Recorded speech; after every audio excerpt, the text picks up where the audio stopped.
एक शहर में प्रतिवर्ष माता पिता अपने पुत्र को गर्मी की छुट्टियों में उसके दादा दादी के घर ले जाते। 10 से 20 दिन सब वहीं रहते और फिर लौट आते। ऐसा प्रति वर्ष चलता रहा। बालक थोड़ा बड़ा हो गया। एक दिन उसने अपने माता पिता से कहा कि अब मैं अकेला भी दादी के घर जा सकता हूँ, तो आप मुझे अकेले को दादी के घर जाने दो। माता पिता पहले तो राजी नहीं हुए, किंतु बालक ने जब जोर दिया तो उसको सारी सावधानी समझाते हुए अनुमति दे दी। जाने का दिन आया। पिता बालक को छोड़ने स्टेशन गए। ट्रेन में उसको उसकी सीट पर बिठाया, फिर बाहर आकर खिड़की में से उससे बात की, उसको सारी सावधानियां फिर से समझाई। बालक ने कहा कि मुझे सब याद है, आप चिंता मत करो। ट्रेन को सिग्नल मिला, विसिल लगी, तब पिता ने एक लिफाफा पुत्र को दिया और कहा कि बेटा, अगर रास्ते में तुझे डर लगे तो ये लिफाफा खोलकर इसमें जो लिखा है उसको पढ़ना। बालक ने पत्र जेब में रख लिया। पिता ने हाथ हिलाकर विदा किया। ट्रेन चलती रही।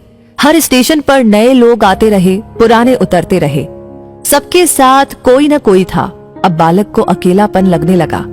अगले स्टेशन पर ट्रेन में ऐसी शख्सियत आई जिसका चेहरा बहुत ही भयानक था। बालक पहली बार बिना माता पिता के, बिना किसी सहयोगी के यात्रा कर रहा था।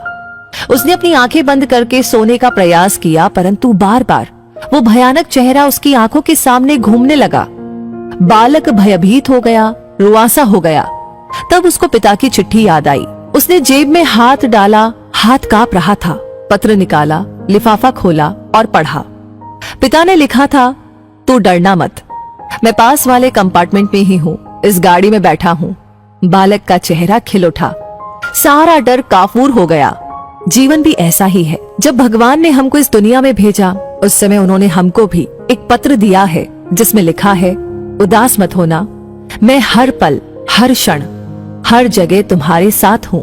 पूरी यात्रा तुम्हारे साथ करता हूँ, केवल तुम मुझे स्मरण रखते हो। सच्चे मन से याद करना, मैं एक पल में आ जाऊंगा। इसलिए चिंता नहीं करना, घबराना नहीं, हताश नहीं होना। चिंता करने से मानसिक और शारीरिक दोनों स्वास्थ्य प्रभावित होते हैं। परमात्मा पर, प्रभु पर, अपने इष्ट पर हर क्षण विश्वास रखे। वो हमेशा हमारे साथ है, हमारी पूरी यात्रा के दौरान, अंतिम सांस तक।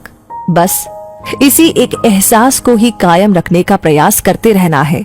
सब कुछ उस परमात्मा पर छोड़ दे जिसकी मर्जी के बिना एक पत्ता भी नहीं हिल सकता। तो दोस्तों, ये कहानी आपको कैसी लगी? अपनी राय हमें जरूर शेयर कीजिए कमेंट सेक्शन में लिख करके। लाइक आपने ऑलरेडी कर दिया है तो फिर अगला काम है जो बहुत इंपॉर्टेंट है, और वो है कि इस वीडियो को ज्यादा से ज्यादा लोगों के साथ शेयर करना, क्योंकि इस वीडियो की जरूरत है बहुत सारे लोगों को जो इस टाइम परेशान है, चिंता में है, जिन्हें लग रहा है कि दुनिया खत्म हो गई है। लेकिन अब आपको पता है कि ऐसा नहीं है।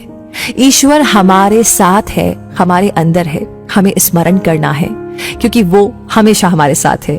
तो शेयर करना बिल्कुल